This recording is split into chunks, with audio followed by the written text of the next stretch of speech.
여러분 안녕하십니까? 김항식입니다. 지난 시간에 나만의 교사상 정립 여러분들과 함께 생각해 봤습니다. 이번 시간에는 매년 반드시 출제되는 문제 5선 중에 두 번째, 창의적인 수업 어떻게 할 것인가 라고 하는 것입니다.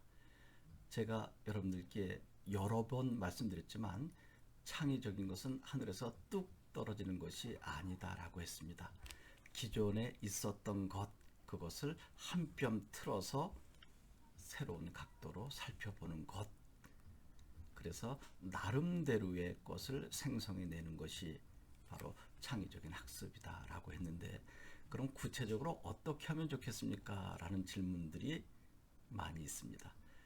그것만 명쾌하게 설명해 드리도록 하겠습니다. 어떠한 대상을 학생들이 모두 다양한 각도에서 살펴보도록 분위기를 조성해 주는 것이 첫 번째입니다.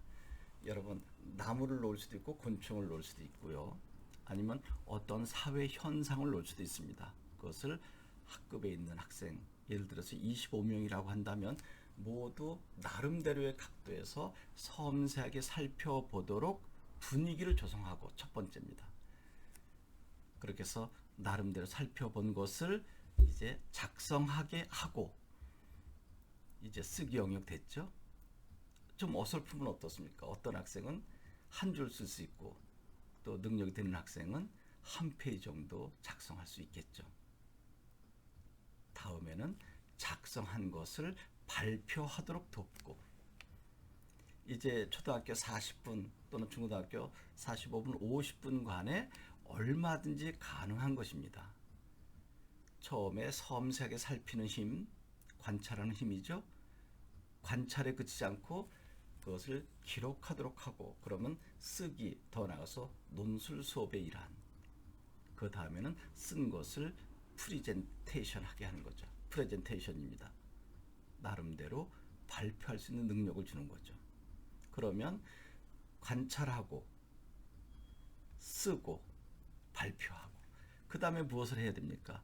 발표한 내용을 여러 명의 학생들이 나름대로 의견을 제시해서 토론, 토의를 해 나가는 과정을 보여주는 것입니다. 그것을 기록하여 남겨놓는다면 작은 논문집이 되지 않을까요?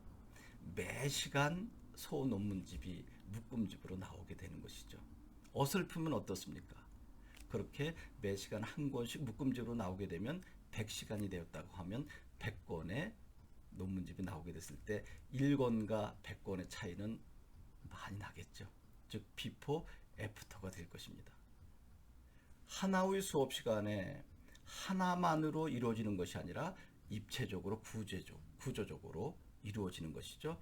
섬세하게 관찰하는 힘, 쓰는 힘, 발표하는 힘, 토론하는 힘, 그 토론한 내용을 재구성해서 작은 논문집으로 묶어내는 힘, 이것이 제가 생각하는 창의적인 수업의 일환이 아닐까 생각합니다. 이것은 제가 여러분들에게 제공해 드린 것입니다. 참고일 뿐이지 이것이 여러분들의 학습 방법을 지배해서는 안 되겠죠. 여러분들 나름대로 생각한 것과 또 제가 제시해 준 것을 여러분들이 융합 또 통섭해서 여러분만의 것을 생성한다면 좋지 않을까 생각합니다. 여러분, 창의적인 것, 하늘에서 뚝 떨어지는 것이 아니라 기존에 있었던 것을 새롭게 관찰하고 여러분 나름대로 생성해내는 것, 이것이 제가 생각하는 창의적 수업입니다. 여러분 고맙습니다.